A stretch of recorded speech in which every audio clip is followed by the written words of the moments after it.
All right. Hello, hello, everyone. Here we are once again for another Nonprofit Enthusiast Live. I am so excited to have Miss Tiana Simmons with Lush Design Studio here with us today.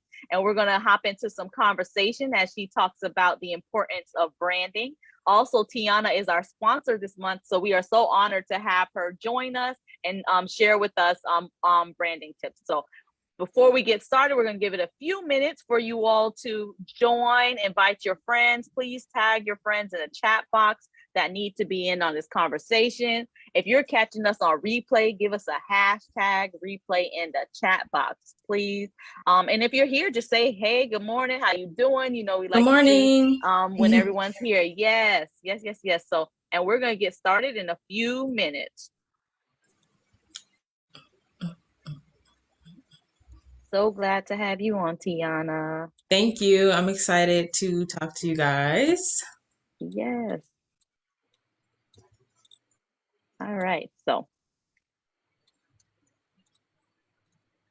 let's go ahead and jump right in, and I'll continue to monitor as others join us. So, all right. So let's go ahead and jump right in. And I just want to tell you thank you for being our sponsor here this month. And Lush Design Studio provides graphic, branding, and content designs to help support your nonprofit organization. And I always like to say thank you to our sponsors for believing in nonprofits and allowing us the opportunity to share resources throughout the months. So let's dive right into the conversation. So I know this month, I know you're going to be talking about the importance of branding and attracting your audience. And I know for nonprofits, sometimes audience could be donors, volunteers, you know, all of that. So this is going to be, I'm excited and just ready to listen in to what you got. Thank you for having me as your sponsor. I'm excited to share these tips with you guys because I think branding is really important and sometimes it's overlooked. And like you said, it's what attracts people to support your organization. So it's really important. Yes. So you have an acronym for branding that you're going to be talking about today. Let's talk about what's that acronym. Yes. So branding, all of the letters in branding, I have some tips for all 8 letters. So I don't know if you want to get started with the first one. Yeah, let's do it. So Okay. what's the first one? So the first one, B. So we have be associated with something. So when you have your business or organization, when the name comes to mind or someone sees your logo, what do you want them to associate that with? So for example, if you are a nonprofit that is centered around animals, you don't want your logo to be an apple or an airplane. So you want to make sure that your branding is recognizable in a way that your target audience will associate it with what your organization does. So that's going to take a lot of research. And what brand designers do, or good brand designers do, is they research before they do the branding. So you want to make sure that the colors mean something, the fonts mean something. You're trying to get across an emotion and a message. And when you take that research, it's going to be strategic into how you have your branding. So that's B. Love it. And I'm sorry, Tiana. I was just so excited to hop into the topic that I didn't start with you just taking a moment just to introduce yourself and Lush Design and I'm so sorry. It's okay. I was just excited to hop right in. It's okay. So like you guys heard, my name is Tiana Simmons. I graduated from Florida Atlantic University in 2020 during the pandemic, so I didn't have a traditional graduation, but it's okay. I graduated with a degree in multimedia studies, film, video, and new media. And so I started as a marketing major and then I switched because I was super passionate about design and creation and digital design more so than the marketing side, which when you go further into that that kind of designing area, you're gonna learn marketing along the way anyways. I started out making logos for like family members, businesses, and local small businesses in my area and people that I went to school with. And then I branched out to doing websites, and now I'm doing full branding. So that includes a logo, your color palette. If you have packaging, I do packaging design, web stores, all of the things that you need for your business to succeed visually and reach your target audience.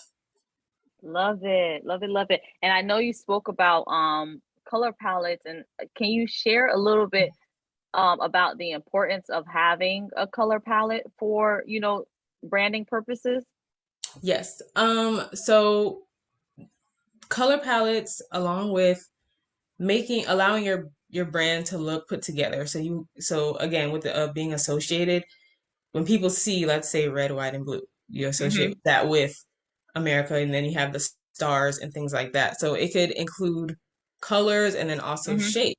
Mm-hmm. Do you do like more rigid square shapes? Do you do rounder shapes? So Mm-hmm. color palette is the same thing. So you want to be recognizable. You don't want to use yellow one day and then another day use pink, green, orange.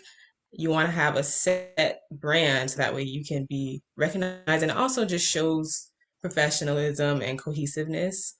Mm-hmm. But colors mean something. So a lot of restaurants use red because color theory says that it makes people hungry.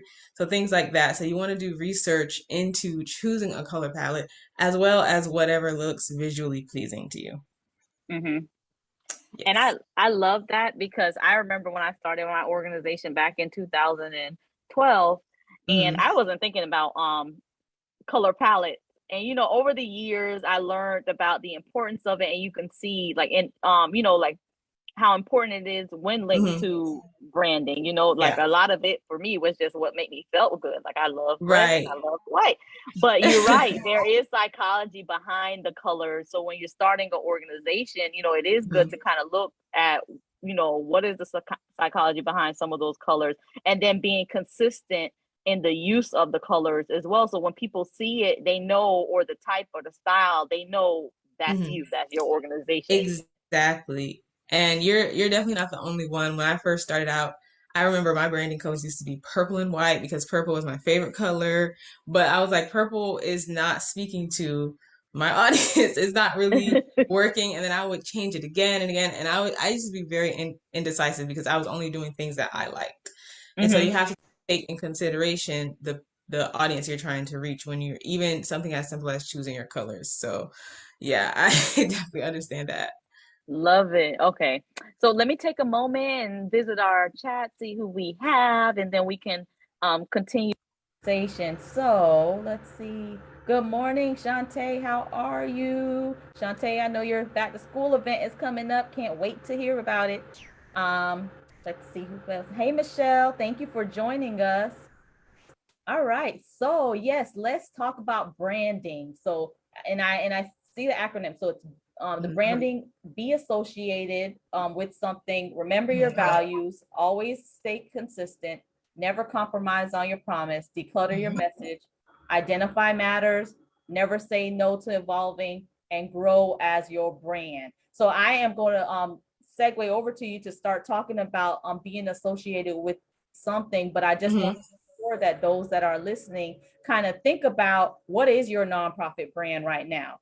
Were you like me, where you just pick some colors and like, oh, this feels, it's time that you might need to reassess like and we Mhm. talked about, Joe came on last week and talked about reassessing your, reassess the rope model. Is this area Mhm. that you need a rope in?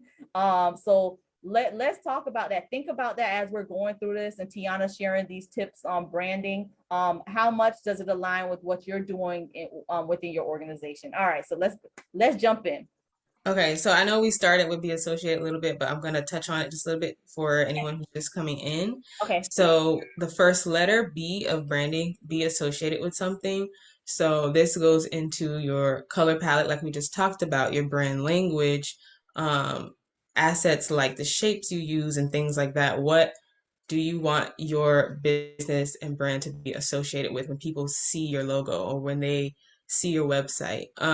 So like I used before, I said you don't, if your organization is centered around animals, maybe an apple as a logo is not the best thing because you associate that with school or teaching or fruit or something like that. Mhm. So that's really important because it allows your audience to identify your brand, and they'll connect it mentally. And so, okay, I see nonprofit enthusiasts. We know they are caring, they are consultants, they are helping out other nonprofits. So that's something you want to think about when you are working on your branding. And this is going to take research. Brand designers, if you have a good brand designer, they will do research before they pick your branding. So sometimes it seems so easy to just, pick some colors that look good and pick some images, but strategic branding means that you did research before. What are your competitors doing? What are they choosing? So you want to be within your niche and you want to stand out, but you don't want to stand out in a bad way to where people are confused about what you do. So that's be associated with something. This includes language as well, like what is your brand language online and offline. So R is remember your values.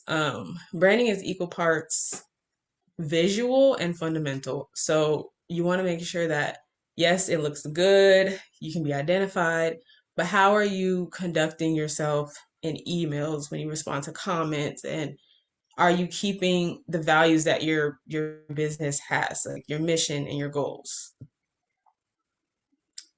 I'm looking at my notes here. Um, this Once you keep your values, this is with any business, nonprofits, any business, keeping your values builds trust. So you don't want to say you're going to deliver something or that you're going to do this, or maybe, oh, the proceeds go here and things like that, or we're trying to help this part of the community. You want to make sure you're always keeping those values, make sure you're being caring, make sure you have integrity, and this will build trust with your audience, and they will be able to give you support, volunteer, and donate and things like that. Uh, so that sounds like pretty much like building your reputation, like Exactly. making sure that if you say you're going to do something, you're going to do it. If you're going to, Yes. and it sounds like branding also goes beyond just the look and feel, how you act, Hmm. how you do certain Exactly. things when you go to certain um I'll say meetings. How are you? Does all your staff wear a certain Right. or badge or whatever that might look like when you host events? Do you have a certain Yes. um form of excellence that people know no matter what when they come to your event or whichever, it's going to be really, it sounds like that all ties into that this branding. Exactly. And it's a visual, like I said before, it's a visual thing, and also your online presence and your offline presence. So it could be the way that you say hi to somebody in person, the way you respond to a comment. People pick up on these things, and that's why all of this is a part of branding. So sometimes when people hear branding, they think like, again, the colors and how it looks visually, but it's also about your team and how they're representing your organization, and all that stuff makes up branding, and it's really, really important. Love it. So, moving on to A, always stay consistent. I know a lot of us struggle with being consistent, myself included. But consistency can go two ways when it comes to branding. So, you have, again, the visual consistencies. So, again, is your color palette, are you using the same color palette throughout your socials and your website? So you don't want someone to go to your website and they see that your colors are red, white, and blue, and they go to your Instagram and you're using green, yellow, and purple. So you want to have consistency throughout your visual branding. Are you using the same fonts? You have script, the cursive, or whatever it is. You don't want to use too many components, and then it's just all messy and it looks not put together. Mhm. So when you're talking about consistency, like I said, it also shows professionalism, cohesiveness, and just a well thought out brand in general. And I know, including myself, when I go to, if I'm looking for a service or wanting to support, I'll go to their page, and depending on how it looks, we already know can we take them seriously, or at least do we trust them? It sounds complex because it kind of is, because that's just how our brains work. We are looking at how you're representing yourself and how you're representing your brand, and our minds are already coming up with a decision on if we're going to support or work with that business. That's So true. Oh, sorry. yeah, Hmm. so yeah, that's very true when you look at the Yeah. businesses, right? And I was just thinking of even funders, they do the same thing. Funders, donors, even us individuals as donors, they do the same exact thing where they'll go to a website and say, look, there's not even anything written on this organization's website. Next. Right. Exactly. And it sounds harsh, but Yeah. this is the stuff that you have to take into consideration, because unfortunately, there's a lot of people that are scammy. There are a lot of people that are not don't have good intentions. So you want to make sure that you're presenting your brand in a way where, okay, you can trust us. This is what we say we're going to do, and then we have proof that we do it. Right. So that all encompasses branding as well.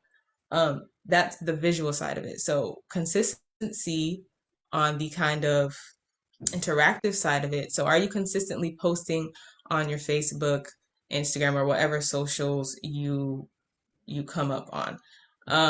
And this will just allow people to know, okay, they're active. I can come back to them for information. Like nonprofit enthusiasts, we post a lot of educational tips. And so people can trust us to go back to our Instagram and Facebook and find tips that they can use throughout their organization to better their organization, or things they may not have known before, things that they can do better at. So are your socials consistent? Can people trust to go back to find information on events? How can they volunteer? A lot of people are looking for opportunities to volunteer and to make a difference in their community. So you want to make sure you're being consistent where people can trust to go back and be like, okay, I can find information with them. I can be up to date with them. Um, so that is a key component of building trust as well. Let me just make sure. Yeah. Yeah, because Yeah. people do business with people that they know and trust, or places that they know Right. and trust. So branding, it sounds like it's a way to build that knowledge along with trust with, you know, Hmm. those that visit your social media and your website and so forth. Exactly. And it sounds like a lot sometimes, but it's very important if you want to attract the people that you're trying to attract. And even when it comes to responding to emails in a timely manner, that is consistency. Because I know there are times I will reach out to an organization looking to volunteer, or to help support them in a way, and like I'll never get a response back, or it'll be like a month later, I'm just like, oh, I forgot about it. You know what I mean? So Mhm. you want to make sure you're responding to the emails in a timely manner, you're responding to comments, and that'll also build that human connection. So it's not just a page, it's not just a website. There's a team behind this. There are people behind this that are working, and they have a goal and a mission. And so being consistent and showing up online and in person as well will build that trust between the audience and the brand. Um, and right, are we on end? Yes. Never compromise on your promise. So same thing with the remembering your values. When you say you're going to do something, do it. It's just that simple, because people are never going to forget what you told them. They're not going to forget that you said you're going to do X, Y, and Z. And so if it comes to the point where you're going to, maybe we're not going to do this, you want to make sure that you don't do that, because then that ruptures the trust that you just built with all the other tips that I just gave. And so basically, just do whatever it takes to keep that trust. Your organization is pretty much resting on the support that you get from people who want to volunteer, people who want to donate, and you never want to do anything that um, allows people to distrust because you didn't deliver on the promise that you said you were going to deliver on. And that also reminds me too, with that trust component. and Mhm. not compromising on like and talking about values, about Mhm. brand alignment, like Yeah. because and I've had this happen to me within our nonprofit organization, or that where there was an organization that we're a youth-based organization, and Uh-huh. there's an organization that that promotes using certain drugs, and it's illegal drugs. But it was one of those things where they wanted to align with our brand, um, Mhm. and provide us with a really good donation. And of Right. course, we recognize them as a part of cause marketing. But then Mhm. for us, we had to talking to the board. It was one of those things where we couldn't accept the donation for Right. several reasons. One, because of the type of drug that it was. Mhm. Us aligning our brand could cause us to lose future donors or other donors. Exactly. Um, yeah, it was just so much different thought. Another thing about it, some of our partners we would lose because if if we're promoting this drug company and we're going Right. to school campuses, it becomes a bigger thing. So then Exactly. when it comes to that compromising and so forth, sometime money is going to come in front of your organization, or opportunities are going to come, and it's not aligned with your brand, not aligned with Exactly. your mission, and you have to step away and just say no. Exactly. And in that moment, it may seem like a loss, but Mm-hmm. if you think about the long term, Mm-hmm. like you said, reputation, how Mm-hmm. is that going to affect your reputation? Like it's not a loss because if you, let's say you guys did, accept that donation now, like you said, your other donors and your other sponsors are going to look and be like, okay, if they're associated, again, be associated with something with that, we don't want to be a part of that. So you need to you're gonna have to, not compromise and Right. just be like, okay, this is going to be better for us in the long run. Right. Yeah.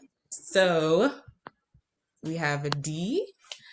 D is declutter your messages. So your organization's missions, your goals, what are you saying? Um, you want to make sure that is clear so that way the people that you're attracting can identify you as the organization that they want to give to, the organization that they want to work with. So when you're creating your brand message, um, you want to make sure you're telling them who you are, what you do, um, and how you do it. So when you're creating your messages, you want to be clear about that. And so that way people can easily be like, okay, they do this. This is how they do it. I want to help. I want to be a part of it. I want to donate.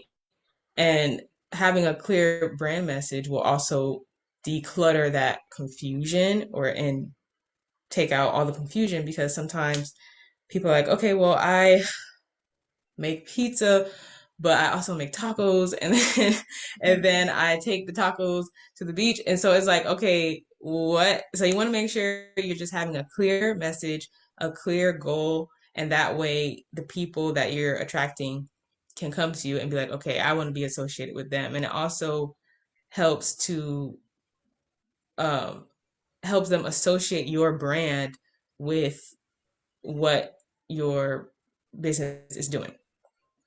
Um, Then we have identity matters. So again, in general, I think some people neglect the visual identity. And when it comes to branding, it's visual and fundamental, like I said before. And so you want to be cautious of how you're identifying online and offline because there are millions of people with access to the internet. You never know who's coming across your Instagram. You never know who's coming across your website. And so you always want to keep that in mind with everything that you do, down from responding to a comment to speaking at a event. And so keep identity in mind because when you put out a graphic, when you put out a video, when you put out any type of content, it's going to be a part of your organization's identity. Um, yeah, so just make sure you put time and effort into your branding. It's gonna take time and effort. I know for me, Like I said, I was going back and forth between this color palette and that color palette and this font and that font.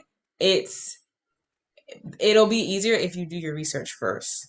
Like I said, see what your competitors are doing, what are people in your sector or your niche doing, and how can you stand out but not blend in, not stand out in a way where people are just absolutely going to pass you by. Um, so keep identity in mind all the time with whatever you're doing in your brand and your business. Then we have N, never say no to evolving. So this goes back to the last live about reassessing and pivoting. You guys should check that one out if you haven't after this. And never get too comfortable in where you're at. So something may be working, um, but as time goes on and as your organization evolves, your brand evolves, it's okay to change a few things. I know a lot of people rebrand all the time. And so maybe their goals have changed or their mission has, changed in a way where, okay, we're going to focus a little bit more on this area, focus a little bit more on that area. And that's totally okay. Um, Once you have a brand, it's not set in stone. Of course, you don't want to do too much changing so that way people, they're like, oh, last week they were this and now they're this. So of course you don't want to overdo it, but it's okay to do it when it's necessary and when your organization is growing and evolving. You want to keep your identity up with that growth, which is G, grow as your brand grows. And this includes your team. This includes the people that make up the organization as well. Make sure that as you get more support, um, as you get better at what you do, you want to make sure that you are as well, and each team member individually is as well. So you want to make sure that you're getting new information, that you're trying new things, um, and tracking your progress and making sure that you're taking that information and using it to grow even more throughout your organization. Love it.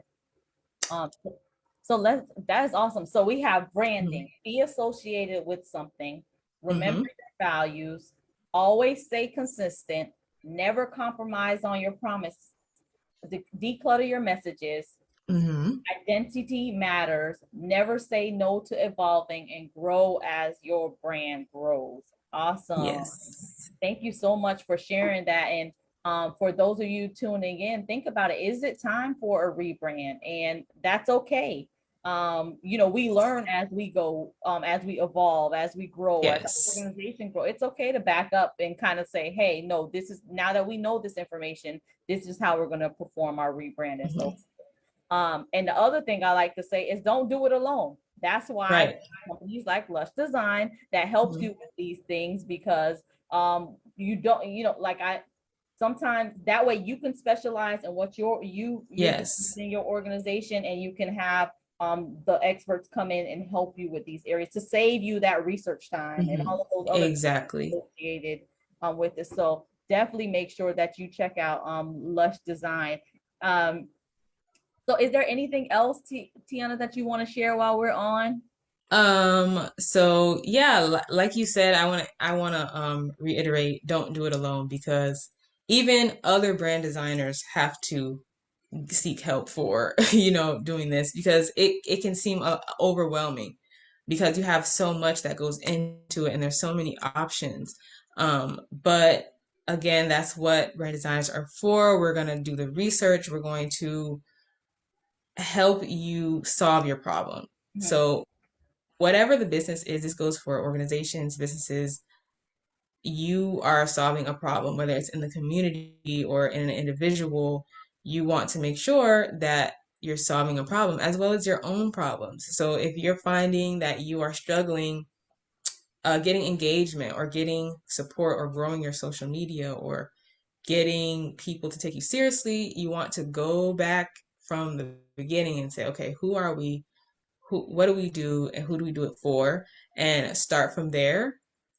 And brand designers will help you with that research look up your competitors, and take all of that information goes into things that don't seem to correlate, like the color palette, like things like that are very important. And these bigger brands and these bigger corporations, they know how serious it is. So whether you're a big or small organization, this is important information for you.